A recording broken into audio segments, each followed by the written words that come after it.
दोलन।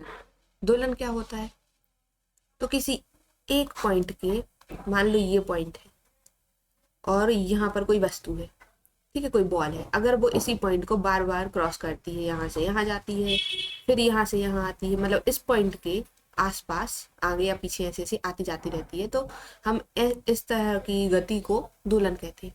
होता क्या है ये, तो इसी को पीरियोडिक मोशन भी कहते हैं, ऑसिलेशन भी कहते हैं।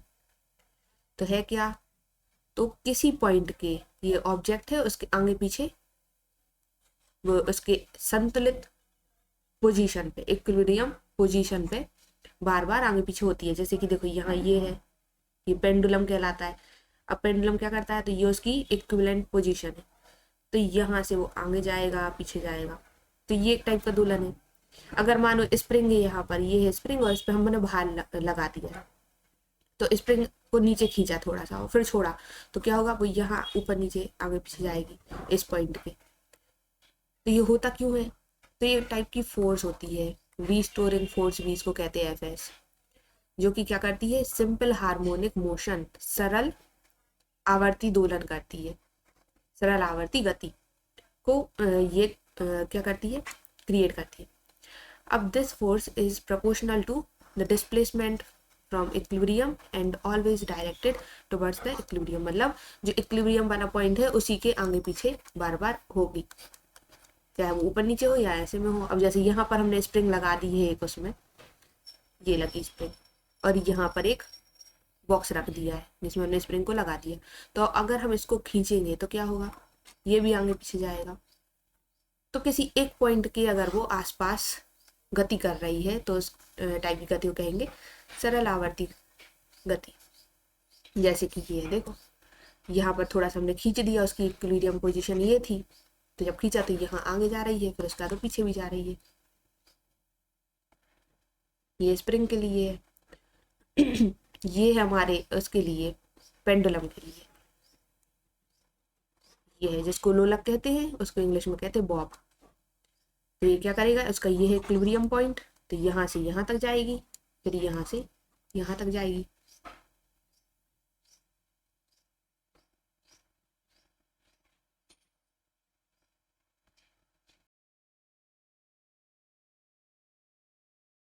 से यहाँ, यहाँ से यहाँ जा रहा है, तो वो कुछ टाइप से ऐसी गति करता है, सर्कुलर मोशन करता है एक टाइप से।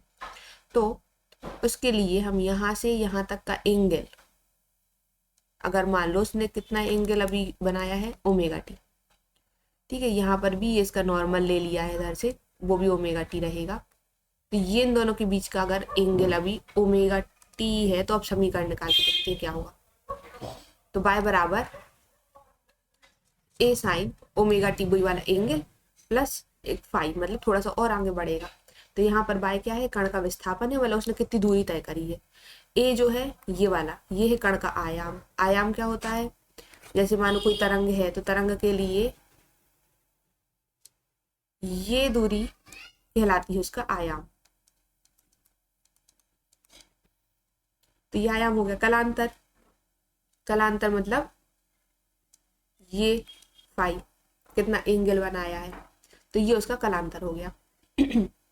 तो बाय बराबर कण का विस्थापन, ए है हमारा आयाम, फाई है कलांतर।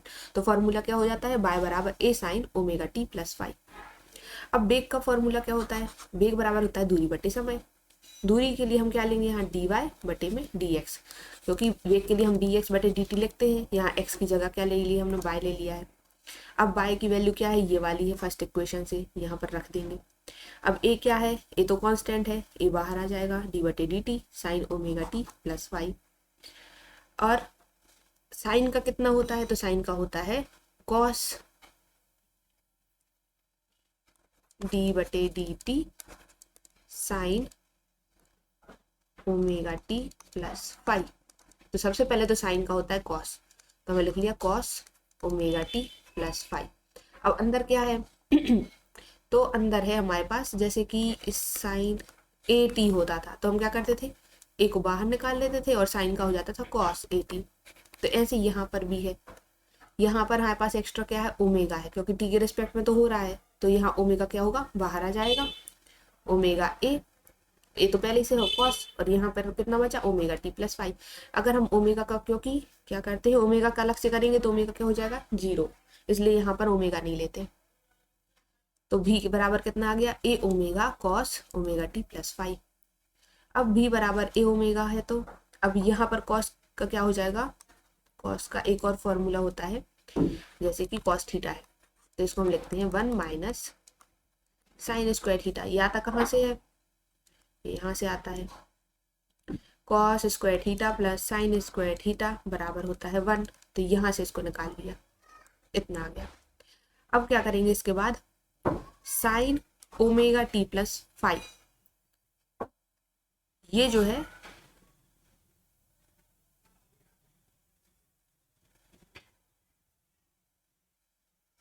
यहाँ से फर्स्ट इक्वेशन में से, देखो फर्स्ट इक्वेशन क्या थी, बाय बराबर a sine omega T plus 5, और यहाँ पर क्या है हमारे पास sine square omega T plus 5, मतलब क्या हो जाएगा, यहाँ पर बस ए कम है तो हम ए का क्या कर देंगे, गुणा कर देंगे और भाग कर देंगे। ठीक है, यहाँ पर ए स्क्वायर का गुणा कर दो, ए स्क्वायर से भाग दे दो, तो ये ऊपर की पूरी वैल्यू कितनी बन जाएगी हमारे पास, ये बन जाएगी बाय, और नीचे क्या है ए है तो ये वाई स्क्वायर अपॉन में ए स्क्वायर हो गया। तो v बराबर कितना आ गया a omega under root 1 minus y square upon में ए स्क्वायर। अब ए स्क्वायर का इस साइड गुणा कर देंगे तो कितना हो जाएगा ए स्क्वायर माइनस वाई स्क्वायर बटे में ए स्क्वायर। अब ए स्क्वायर के ऊपर लगा है अंडर रूट, तो नीचे वाला ए स्क्वायर क्या करेगा, वो बाहर आ जाएगा, कितना बचेगा, तो v बराबर ये ए ओमेगा तो ऊपर है, ये वाला ए स्क्वायर अंडर रूट के अंदर है तो बाहर आके ए हो जाएगा, और अंडर रूट में a square minus y square है, ए से ए कैंसिल, बचेगा ओमेगा अंडर रूट ए स्क्वायर माइनस वाई स्क्वायर। अब इसमें दो कंडीशन आती है पहली कंडीशन है कि यदि जो y है हमारा वो 0 हो जाए, मतलब कोई डिस्प्लेसमेंट ना हो, तब क्या होगा, तो v बराबर ओमेगा और अंडर रूट में कितना बचेगा ए स्क्वायर, वाई की वैल्यू अभी हमने 0 रख दी है, तो हमारे पास कितना आ गया ओमेगा ए। सेकेंड कंडीशन क्या होगी कि जब y मैक्सिमम कितना हो सकता है ए तक जा सकता है, तो y बराबर ए हो जाए, तब क्या होगा, तो y की जगह ए रख दो, तो ए स्क्वायर माइनस ए स्क्वायर कितना हो जाएगा 0। तो ये दो कंडीशन हो गई, और इसका इक्वेशन क्या आ गया, ये जो है ये इसकी गति वेग आ गया, v बराबर ओमेगा अंडर रूट ए स्क्वायर माइनस वाई स्क्वायर। बस यहाँ पर याद रखना है कि y क्या है, तो y हम क्या रखते हैं ए साइन ओमेगा टी प्लस 5। अब इसके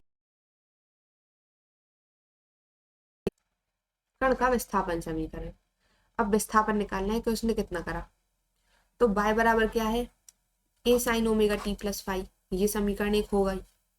अब मैंने कहा कण का त्वरण क्या होता है अल्फा, अल्फा को हम लिखते हैं डी ओमेगा बटे डी टी, जैसे कि हम वहां पर वेग को त्वरण को लिखते थे, त्वरण को क्या लिखते थे डी भी बटे में डी टी, फिर इसको और कैसे खोलते थे डी बटे डी टी तो रहते ही था, और भी को हम क्या लिखते थे डी एक्स बटे में डी टी।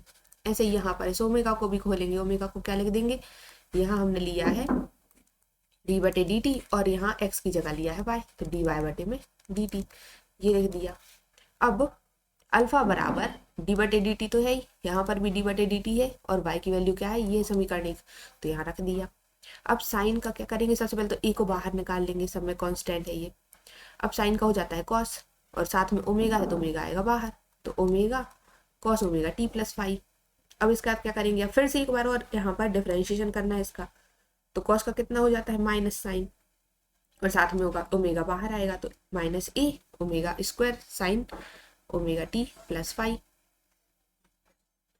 तो अल्फा कितना आ गया minus omega square a sine omega T plus 5। अब a sine omega T plus 5 क्या है बाय है, तो बाय रख दिया, तो यहाँ से आ गया अल्फा जो है वो किसके समानुपाती है, यहाँ ये अल्फा है और ये हमारा समानुपाती है, और वो है बाय के, ओमेगा स्क्वायर कांस्टेंट हो गया यहाँ पर, और y जो समानुपाती हो गया, मतलब अतः सरल आवर्त गति करते हुए कण का त्वरण उसकी साम्य में विस्थापन के समानुपाती होता है।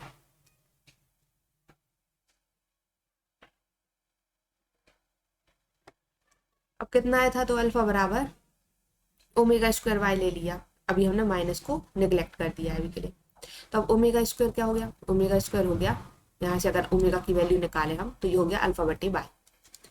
अब ओमेगा निकालो तो अंडर रूट चढ़ जाएगा उस side, under root alpha upon by. अब ओमेगा होता क्या है, तो ओमेगा होता है 2 पाई बटे में टी।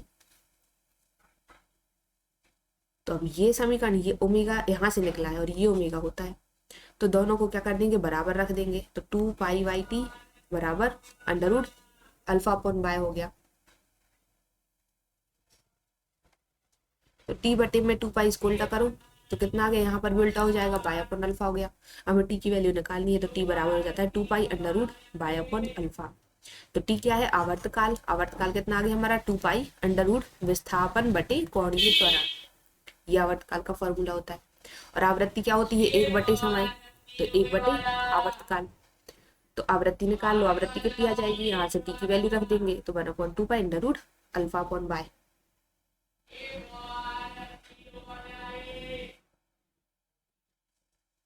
फिर है सरल लोलक, इसके लिए भी निकालना है।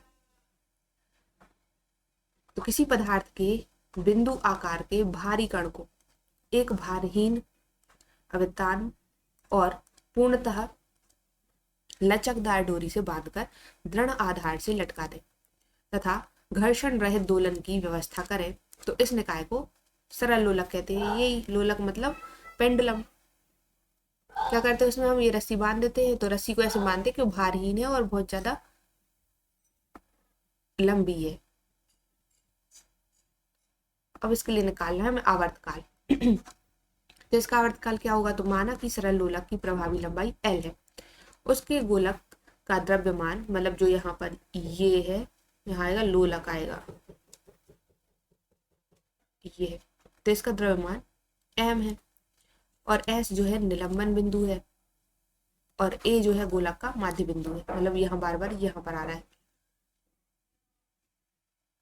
और यहाँ पर ये जो t है, t टेंशन कहलाता है। तो जब गोलक को थोड़ा विस्थापित किया जाता है तो गोलक पर 2 बल लगते हैं, मतलब जब हम थोड़ा सा यहाँ से पकड़ के यहाँ तक इसको लाएंगे तो 2 बल लगेंगे। पहला तो गुरुत्वाकर्षण बल लगेगा नीचे की ओर mg, और दूसरा एक टेंशन फोर्स लगेगा इस साइड। कौन कौन से लगते हैं, धागे का तनाव जिसको हम कहते हैं टेंशन फोर्स, धागे का तनाव T, धागे के अनुदेश ऊपर की ओर, ठीक है, यहाँ ऊपर की ओर लगेगा T। और गोलक का भार, भार कहाँ है, भार नीचे है, तो ये गोलक है, इसका भार कहाँ है, नीचे है mg, तो यहाँ लग रहा है। अब ऊर्ध्वाधर नीचे की ओर लगेगा, गोलक के भार mg के, अब mg के भी 2 घटक होंगे, एक यहाँ होगा एक यहाँ होगा, ठीक है। अब देखो जैसे ये है, ये x डायरेक्शन है, ये y है, यहाँ पर मान लो mg है, ठीक है। तो जहां पर एंगल बनेगा उसको हम क्या लिखेंगे, mg cos थीटा, और जहां पर एंगल नहीं बनेगा उसको हम लिखते हैं mg sin थीटा। ऐसे यहाँ पर भी दो हो जाएंगे, mg cos थीटा और mg sin थीटा। ये देखो एंगल जो है वो कहाँ से कहाँ बन रहा है, यहाँ इस साइड बन रहा है, तो यहाँ mg cos थीटा हो जाएगा, और यहाँ पर जहाँ एंगल ही बन रहा है वो हो जाएगा हमारा mg sin थीटा। तो यहाँ से देखो ये जो है t किसके बराबर हो गया, mg cos थीटा के बराबर हो रहा है, दोनों इक्वल हो रहा है यहाँ से। तो F क्या हो गया, सबसे पहले तो प्रत्यानयन बल, प्रत्यानयन बल ये वाला होगा, ये वाला mg sin थीटा प्रत्यानयन बल हो जाएगा। तो F बराबर, क्योंकि वो ऑपोजिट डायरेक्शन में लग रहा है, तो F बराबर -mg sin थीटा, इसको इक्वेशन 1 मान लिया। फिर यदि थीटा का मान अत्यंत कम है, ये जो थीटा है बहुत छोटा है, तो उसको साइन थीटा की जगह थीटा ही लिख दो, तो F बराबर हो गया -mg थीटा। अब कोण क्या होता है, कोण होता है चाप बटे त्रिज्या, तो कोण हो गया थीटा, चाप हो गई y, त्रिज्या यहाँ पर कितनी है l, l उसकी लंबाई है। अब मान देखो ये दोलन है, ये है l, अब ये घूम रहा है, तो एक टाइप से देखा जाए, तो एक टाइप से अगर इसको और बड़ा करा जाए तो ये वृत्त बना लेगा, और ये जो इसकी लंबाई है वो इसकी त्रिज्या हो जाएगी। तो यहाँ इसलिए त्रिज्या की जगह हमने l ले लिया है। और चाप जो है क्या करता है, गोलक थोड़ा सा यहाँ पर अगर मानो यहाँ तक जा रहा है, तो ये हम कैसे मानते थे, उसकी चाप मान लेते हैं यहाँ, और चाप कितना हो जाएगा y। और उसके बाद थीटा का मान जो है समीकरण 3 में रख देंगे। 3 ये है, नहीं 2 है, ये 2, समीकरण 2 में रख देंगे। तो कितना हो जाएगा, एफ बराबर माइनस एम जी, और थीटा की वैल्यू है बाय अपॉन में एल, तो minus M G by upon L. अब यदि प्रत्यानयन बल के द्वारा उत्पन्न त्वरण अल्फा, त्वरण यहाँ पर अगर गोलीय कोणीय त्वरण है तो हम उसको लिखते हैं अल्फा, हो तो न्यूटन की गति के द्वितीय नियम से। द्वितीय नियम क्या है, एफ बराबर एम ए तो यहाँ पर एम ए की जगह हम क्या मान लेंगे, ए है त्वरण, तो यहाँ कोणीय त्वरण अल्फा। तो अब समीकरण ये और ये में दोनों में क्या है, एफ एफ है, तो एफ वाले को हम क्या करेंगे, बराबर रख देंगे। तो एम अल्फा बराबर minus M G Y upon L, ये वाई। तो अब क्या होगा, अल्फा बराबर ये एम से एम कैंसिल, यहाँ पास कितना आएगा, माइनस जी अपॉन में एल इंटू यहाँ वाई। तो ये जी और एल जो है ये तो कांस्टेंट रहेंगे, चेंज क्या हो सकता है, तो अल्फा जो होगा वो समानुपाती होगा माइनस वाई के। तो सरल आवर्त गति करने के लिए ये उसका समीकरण हो गया। फिर उसके बाद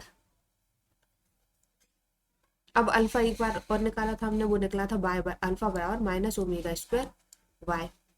तो यहाँ पर इस अल्फा को उस अल्फा के बराबर रख देंगे, दोनों अल्फा अल्फा बराबर, तो कितना हो जाएगा, minus g Y upon l equal to minus omega square y. पहले तो minus minus cancel, y y cancel, बचेगा कितना, g upon l equal to omega square, तो ओमेगा की वैल्यू कितनी आ जाएगी, under root g upon L. अब ओमेगा क्या होता है, 2 पाई बाई टी, दोनों को इक्वल रख दो, कितना हो जाएगा तो यहाँ से हमें क्या निकालना है, मेन टी की वैल्यू निकालनी है, आवर्तकाल निकालना है। तो टी बराबर 2 pi under root l upon g, ये बहुत आई एम पी है। क्या होता है, ये है दोलन। अगर दोलन हो रहा है तो उसके लिए आवर्तकाल, यहाँ लंबाई एल है और उसमें क्या लग रहा है, गुरुत्वीय त्वरण जी लग रहा है, तो उसके लिए आवर्तकाल 2 pi under root l upon g होगा। मतलब उसकी लंबाई पर निर्भर करेगा। अगर हम लंबाई को चेंज कर देते हैं तो उसमें टाइम भी चेंज हो जाता है।